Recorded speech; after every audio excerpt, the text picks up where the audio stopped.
Assalamualaikum warahmatullahi wabarakatuh. Bismillahirrahmanirrahim. Jumpa lagi dengan saya Martia dalam pelajaran karya ilmiah. Sebelum kita mulai pelajaran kali ini, marilah kita berdoa bersama-sama. A'udzu billahi minasyaitonir rajim. Bismillahirrahmanirrahim.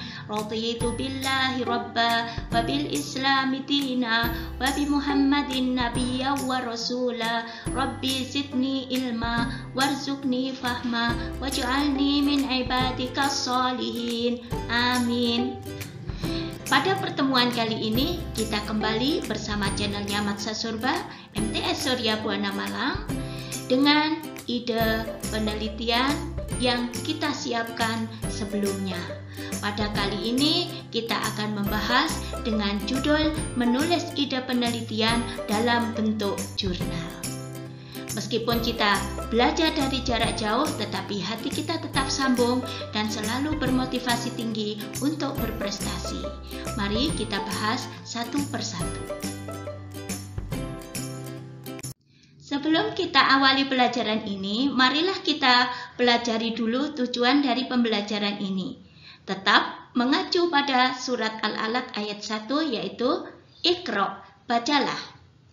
Apa yang kita baca? Yaitu ayat Allah yang tercipta dan yang tertulis. Yang tercipta bisa kita pelajari melalui program penelitian dalam bentuk karya ilmiah. Ini merupakan salah satu dari tujuan kita.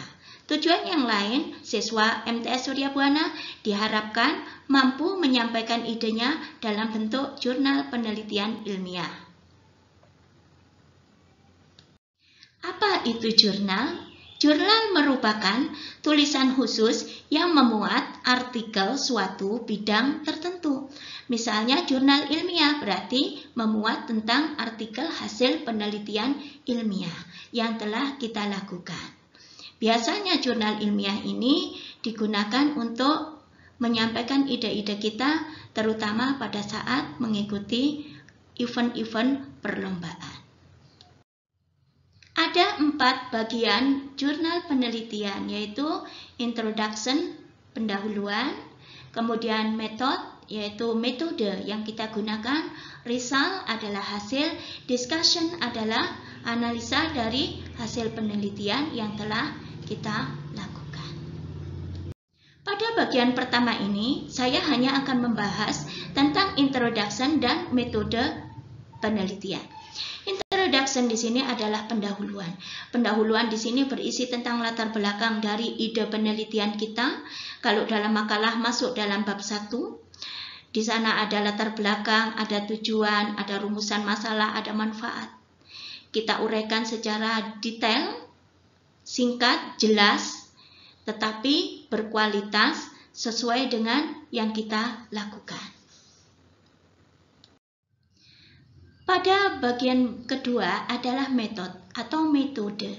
Jadi di sini kita menjelaskan metode apa yang kita gunakan. Apakah kita menggunakan metode perancangan hardware, software, atau kita menggunakan metode wawancara, atau menggunakan metode inquiry, atau menggunakan metode yang lainnya. Kita masukkan secara lengkap apa yang kita lakukan pada penelitian kita. Kalau dalam makalah, metode ini masuk dalam bab 3, yaitu masuk dalam metodologi penelitian. Sehingga perlu dijelaskan secara lengkap, sehingga pembaca akan mengerti apa yang kita lakukan, metodenya seperti apa, dan harus lengkap dan jelas. Pada penulisan jurnal kali ini, saya hanya menyampaikan poin yang pertama dan yang kedua.